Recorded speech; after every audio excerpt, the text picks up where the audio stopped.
The thing that I'm most concerned with, and I think you should be as a Patriots fan, is absolutely losing the room, which again, we just saw what happened with McDaniels in Las Vegas. When you're a jerk, or when you're tough, I'm not going to say a jerk, but when you're tough and there's no fun to be had and it's your way and there's no other way that it can be done, and any deviation or any mistake could get you benched at any given time.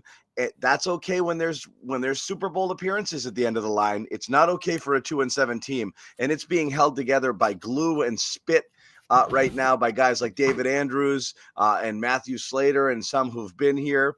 But I don't know how much longer this is going to go. You already had a couple of benchings today, regardless of what they're going to call them, and we'll get into that as well. But Tayler, just jump in here. What stood out to you, either the game or the locker room or all of it? Just first impressions. So before we got down, shout out our bud Mike Kadlick. He was saying, like, towards the end, he says, "I'm watching Jonathan Kraft in the box just to see how he's reacting." He's like, he was pissed. He's like pointing at people. He's yelling. He's throwing his hands up. So that's probably not a good sign when one of the leaders of the entire business is not in a good mood. But I mean, I don't think anybody was. When in the locker room, I'm young on the beat, obviously, but I've seen quite a few losses in my young career now, and I've never seen the locker room clear out that fast. Like, usually guys kind of hang around, or like they're talking or whatever. Sometimes, like, early in the season, they kind of sat there and were just like taking it in. And you could tell there was just like a, like, how did that happen?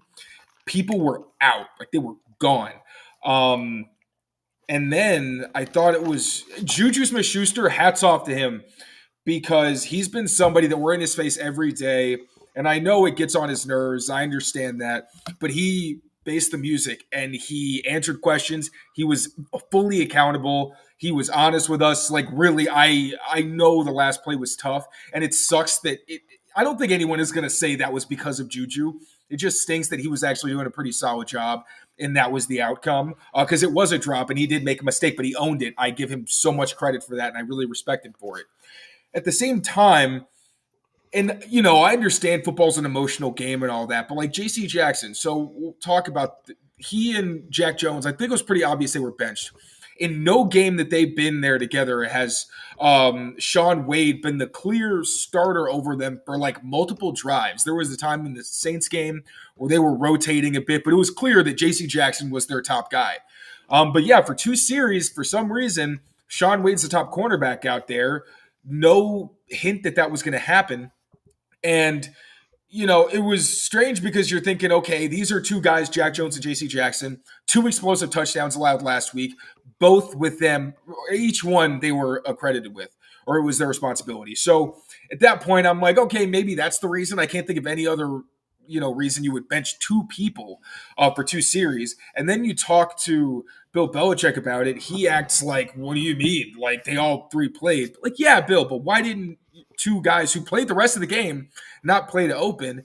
He acts like he doesn't know what we're talking about and that we're crazy for even acknowledging it. And then Jack Jones was just out of there. And then there was the whole thing about him liking a tweet, whether he meant to or not, saying that, he should have just pled guilty and basically gone to jail rather than play through what the Patriots are going through this season. So, yeah, it was weird after the game. Obviously, during the game, honestly, you're getting to the point where you see how the team is after a few drives, and the touchdown drives were quick and they were cool, but it's pretty obvious they weren't sustainable. And then you saw the rest of the game; they couldn't keep a drive together, which Hunter Henry mentioned was the main concern. So, it just got to a point where you expect what happened with the Pats at this point. Defense is going to get a few late stops. Offense is going to be able to do anything with them. It is what it is at this point, and it's really bad. It's the lack of discipline. The margin for error is razor thin, as you see, like, Mac isn't playing his best game, but when he's doing the right thing, guys are letting him down. And then when those things aren't going well, then protection's failing. And it's like, it's always something with this offense. And it's hard to watch. It really is. Like, my job is going to football games live. Like, I'm grateful for it and I'm not complaining, but it's also an odd feeling because you think it's something you would expect to be excited about and all this great energy. And it's just this weird lull where it's just you're watching a bad team where you don't even want to root for them because it's like, okay, well, they're not good enough to fix this quickly. They need good draft capital.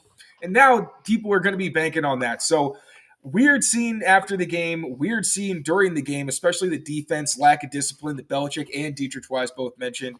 It's tough because they tried their best and, they did pull it together late. So I don't want to pile on them, but you also you have to acknowledge the fact that they couldn't get off the field on third downs for most of the game. Yeah. I mean, look, it's so much bad.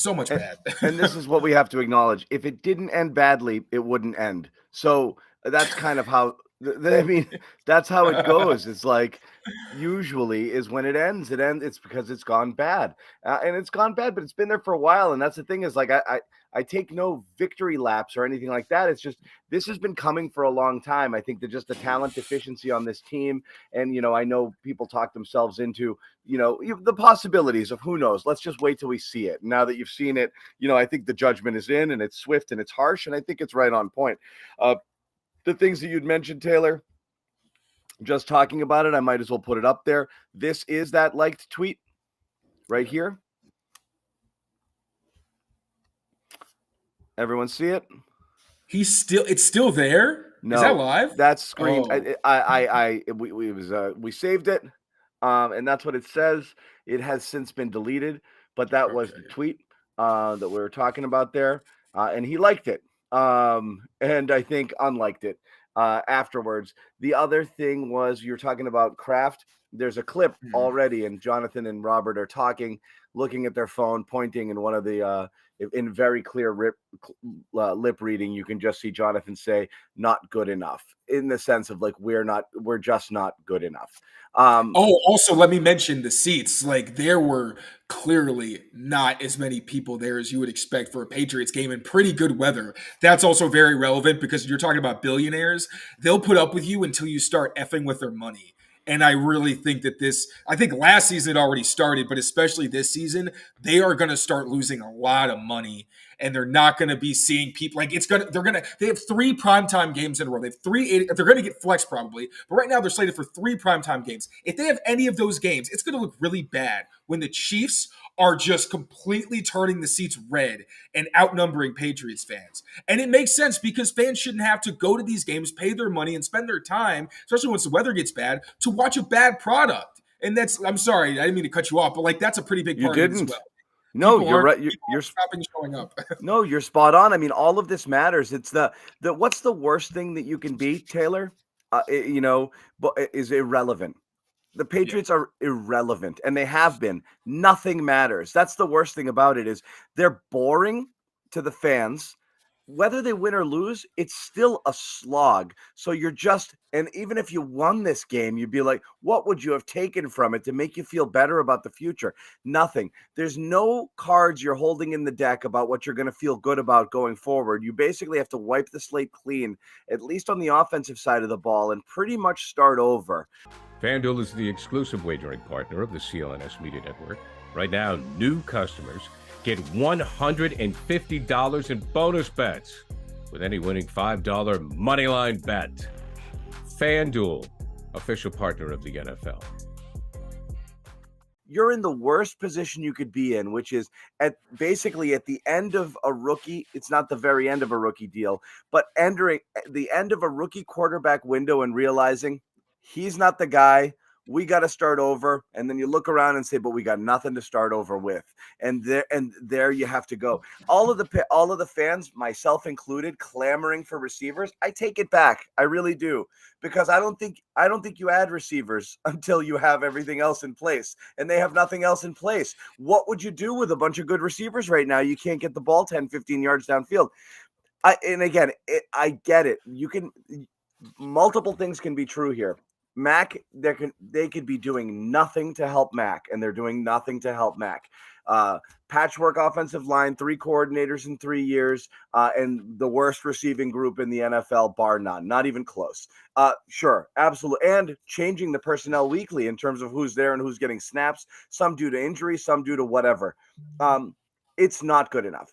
But I don't know how good it would look under perfect circumstances. There's moments in Mac's world where you see things, glimmers, and you're like, that looks like a type of play a good quarterback would make. And then you see another and be like, that's the type of play a very bad quarterback makes. The inconsistencies, the lacking the command presence, and that, I'm not sure what you have there. And then just the inability to do anything to get the ball downfield, missing open guys. That throw to Thornton was friggin' brutal on the fourth That down. was really, he even acknowledged after the game. He's like, I had good protection. My feet were good. It was just a bad throw. And that's almost scarier, is that that was like the kind of route you were hoping to see from Taekwon. It's like he actually ran a good one. It was beautiful. And he just missed him, just completely missed him. And I'm not putting this game on Mac because he doesn't deserve that. He had his faults, but also like no one was helping him at all today. But that was one where I'm like, oh man, no one helped. It's completely inexplicable. On the topic of Thornton, he had that other play where he runs an out towards the sideline. He doesn't make his break until he's about 5, and it's a rounding, loopy break, and he doesn't turn his head. And he's at this boundary. At what point are you looking to turn your head for that ball? And do you remember how I was saying, if they trade away Kendrick Bourne, this offense is going to go from like tough to watch to being unwatchable? I said that. I also was talking last week, about, or before the trade deadline, about the fact that like, I know you want to see all these young receivers, but young receivers who aren't getting time in the game because they're not doing well enough in practice, it's going to look a lot worse than you think. And stuff like that from Thornton is exactly what you're afraid of. It's like, oh my God, that looks so bad that you don't want to see him again. And with Kayshon Boutte, he's not active. It's everyone's saying it's his best week of practice. He's saying he feels like he's going to step up. Him being healthy scratch, either Bill Belichick is just being stubborn, which is in the cards at this point. Like, we have to acknowledge it. He could just be being stubborn and doesn't want to play his young receiver who's also behind. But if Boutte isn't doing well enough in practice, and that was his best week to earn reps in this situation, where Mike Gesicki's your fifth receiver, as Belichick said with his own words, like they went in a 2-minute drill with Mike Gesicki as their slot receiver. That's mind-blowing, because like I like Mike Gesicki, but I mean, like, he and Mac don't have the chemistry where I'm okay with him being on the field in big moments. Because if you're giving Gesicki like back shoulders, there was another third down where they missed, where I just thought Mac should have given him a chance, threw it right to the defender's back. If you're taking advantage of Mike Gesicki being a massive target, then sure, keep him on the field. But if you don't, and you don't have rapport, then what is he doing there? Because he's not getting open, and you can't throw. So like, what's going on there? So like today also showed you how bad and unwatchable this team can really be when they lose the few foundational pieces they have. And I thought, like, Jalen Reagor, I don't even remember all of his targets, honestly. ESPN said he had 7 targets and caught 1. Yeah. And it was a slant. And Mac, another thing you can tell this offense, the lack of sync, Mac had like 3 slants. I think one was to Juju, one was to Zeke, and one was to Reagor. 3 of them were behind the receiver.